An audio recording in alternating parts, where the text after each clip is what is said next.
Assalamu alaykum YouTube tomoşaçylary. Biziň bugünkü täze temamyz islegler oýunçy. Liverpool bilen Barcelona arasyndaky ajaýyp oýny biziň patbiçiklerimiz ýa-ni agdalarymyz isläpdi. Şolaň haýyş boýunça ýerine ýetirýäs. Bize düşündirmäne synanşarys. Hemmemiz bilýäs Barcelona we Liverpool arasynda Anfield'de esasen oýun näle gyzykly geçenini. Ol 2019-2018 ýyllar arasynda Liga Çempionda geçipdi.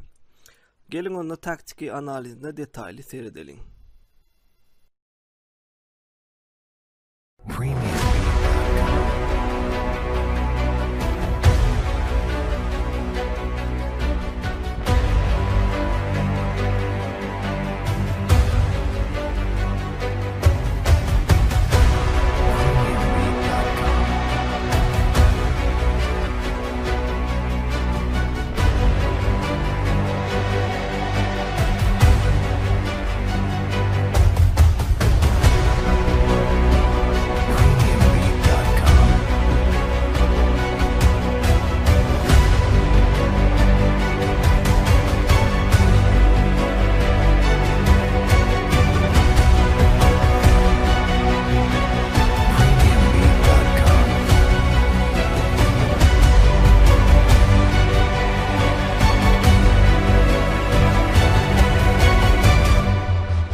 Çempionlar Ligasy her ýyl bize garaşylmaýan owadan oýunlara şaýat bolmamyza kömek edýär. Esasen hem bu oýunlarda Barcelona bar bolsa. İlk bilen belläp geçmek isleýän zadym Barcelona soňky ýyllardaky mihmançylykdaky şowsuz oýunlary. Roma bu ýagdaýdan 1 ýyl Barcelona'nın öz poliosunda ýeňdi. Ýöne bugünkü videomuz biziň esasy haýran goýan ýeri bu ýagdaý Anfield'dedi we 0-3 öňde başlayan barça hiç hili şans yok diýilen Liverpool'a garşydy. Çünki her kim Messi iň bolmanda bir gol atar diýip pikir edýärdi. Gelin indi bolsa analizlerimize geçmeden düzümler bilen tanış bolalım.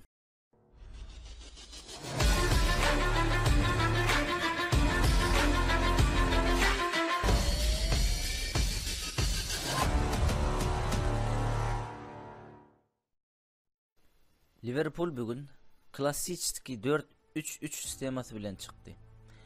Derwezede Alisson Becker, gorogda çepde Robertson, merkezde Virgil van Dijk, Joel Matip, sagyrada Alexander Arnold. Yarım goroçlar Milner, Fabinho, Henderson. Hücumda çepde Origi, ortada Mane we sagyrada Xherdan Shaqiri. Liverpool'un treneri Jürgen Klopp. Barcelona hem klasikki 4-3-3 sastaw bilen çykdy. Olaryň treneri Ernesto Valverde, derwede Van ter Stegen, çepgirada Jordi Alba, Clement Lenglet, Pique we sagda Sergio Roberto bardy. Yarım goroçlar Ivan Rakitic, Sergio Busquets we Arturo Vidal. Hücumda Lionel Messi, Suarez ve Coutinho vardı. Liverpool oyuna false nine yani yalançı 9'luk oyunu bilen başladı. Olara gol hükmandı ve bu olaryň 2-3-5 yani super atak oynamany mecbur ederdi. Barcelona'nın alsa olaryň ilkinji oýundakylardan üýtgeden zady ýokdy. Olar klasikki 4-3-3 sistemasy bilen çykypdy. Ve bu topsuz wagtlary 4-4-2 sistemasyna geçişi hem şeýledi. Liverpool'a gol gerekti ve barça muny bilýärdi. Gazallar oýunyň başyndan hüjüm edip başladylar. Oýunyň başyndan Liverpool'un boğyan pressingi, kontratakalary, Katalonlaryň oýun düzülüşini, tiki-takasyny bozýardy. Ve bu pressing barça oýunçylarynda psikologiki düşüş görkezýärdi. Öz bilen seredin, Liverpool Barcelona'ny köp oýunçy bilen basýar we davleniýa aşağı alýar. Ýagny berde men 2 sady aşağı çykyp bellemek isleýärim. Origi we Shaqiri öňündäki oýunçylary pressing eden wagty arkasyndaky oýunçyny hem ýapýardy. Ýagny muňa futbolda cover shadow ýagny kölegeň bilen ýapmak diýilýärdi. Beýle ýagdaýda Derwedewan Ter Stegen ýaly pas gowy oýnaýan hem bolsa çäresiz galýardy we topu gyra liniýa uzun oýnaýardy. Emma liniýalarda hem diňe sagra ýani Sergio Roberto açyk galýardy. Çünki Arnold Albany hem blok edýärdi. Yona Origi, Sergio Roberto beriljek pasy kesip biljek şekilde topulýardy. Ýagny Ter Stegen'e gapdalap topulýardy.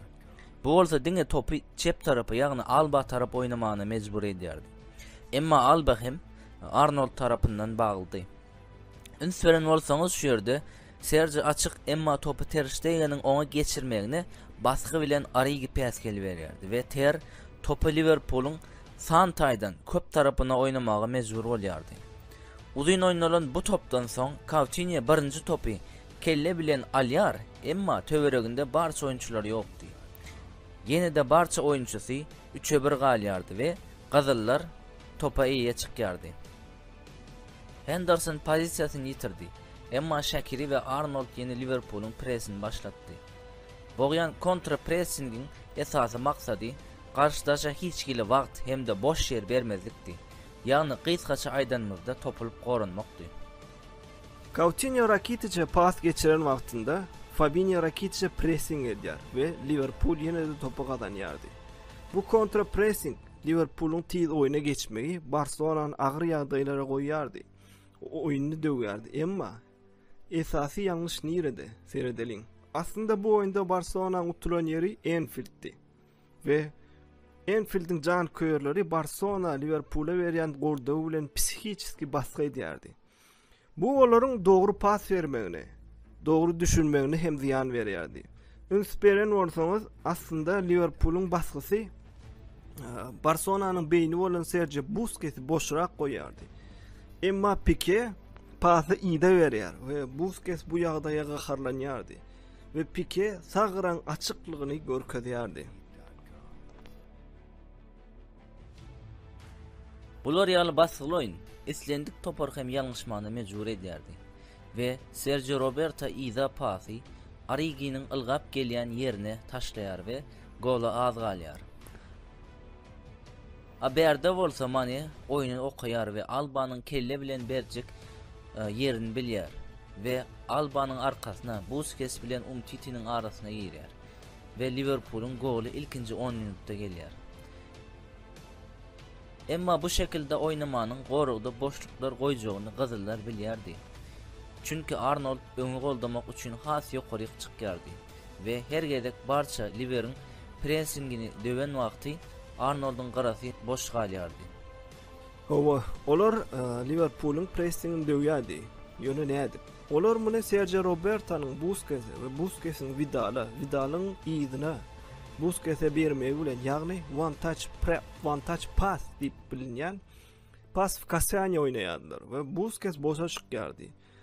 Ol Alba beren wagty Arnold öňe baskı edýärdi we Coutinho Arnold'un arkasyna top almagy açylýardy. Arnold ýerinde däl we barsa hüjümi başlaýar. Gelin ýene bir meselem getireliň.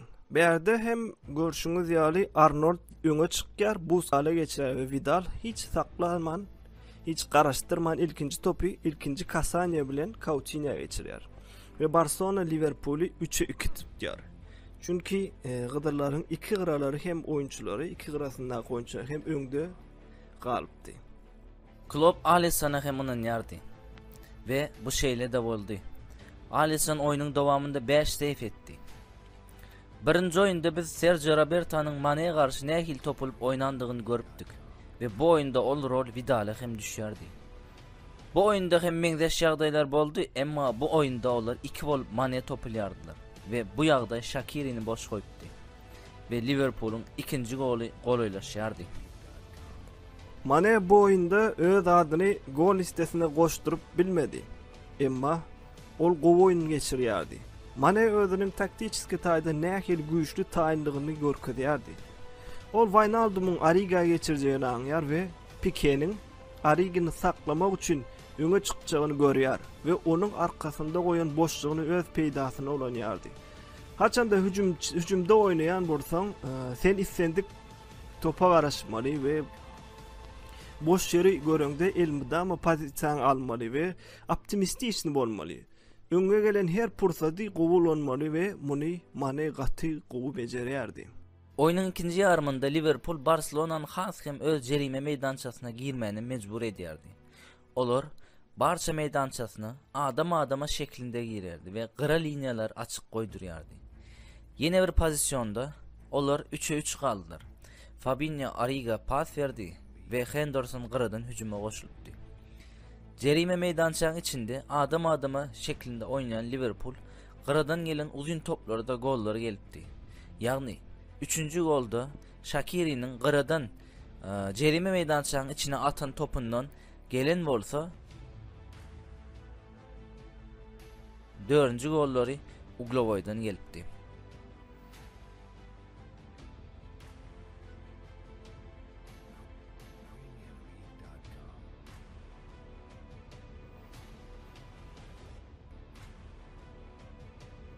Berde olsa siz Liverpool'un hücum zonasını görüp bilirsiniz.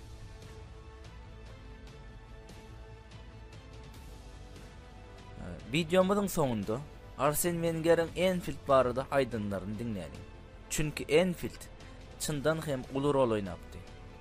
Liverpool is another asset that comes out because let's not forget Liverpool did not win the championship for 30 years. But in Europe they do well. Why? Anfield.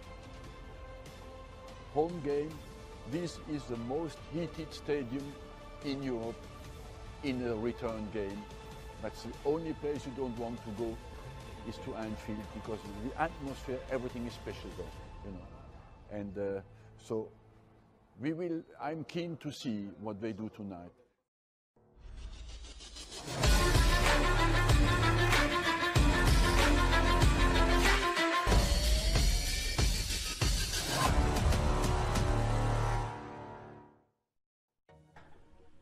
Indi bolsa size PES 2019'da Liverpool'un Barcelona'ya karşı näil taktikede oynandygyny görkezmek isleýäs we PES'te özüňiz şu taktikede oynap bilirsiniz. Gaty gol taktiki. Emma Rashida gaty güýçli bolsaňyz bu taktikede oynamagy maslahat berýär. Bolmasa oynamak gaty kyn bolup biler.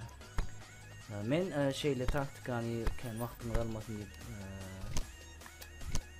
sahyny koydum. Liverpool bilýän bolsaňyz oyun dowamında da aýdyk, ýani analizin dowamında 4-3-3 taktikasy bilen çykdy we 4-3-3 taktikasy bilen çykdy we bular oyunun dowamında bu taktika ütgýärdi, ýani şu ýerde meselem şeýle topu alan wagtlary şeýle Origi Shaqiri içeri girýärdi we Arnold şu reçenli gelýärdi bilýän bolsaňyz gelip qıradan orta top geçirýärdiler ve berde Robertson da şol wezipeni ýerine ýetirýärdi beýleki tarapdan ve bu Fabinho biraz ýa çekilýärdi. Henderson bilen Milner de öňe çykýardylar birazcık ve bu taktikada ýani top alan wagtlary 2-3 5 sistemasyna geçýärdi Liverpool. Şu sistemada oynardy Barcelona'ya karşı. Bilýän bolsaňyz, görünsiniz oyunun dowamında Alexander Arnold bilen Andy Robertson has öňürlere gelýärdiler. Ve top ýitiren wagtlary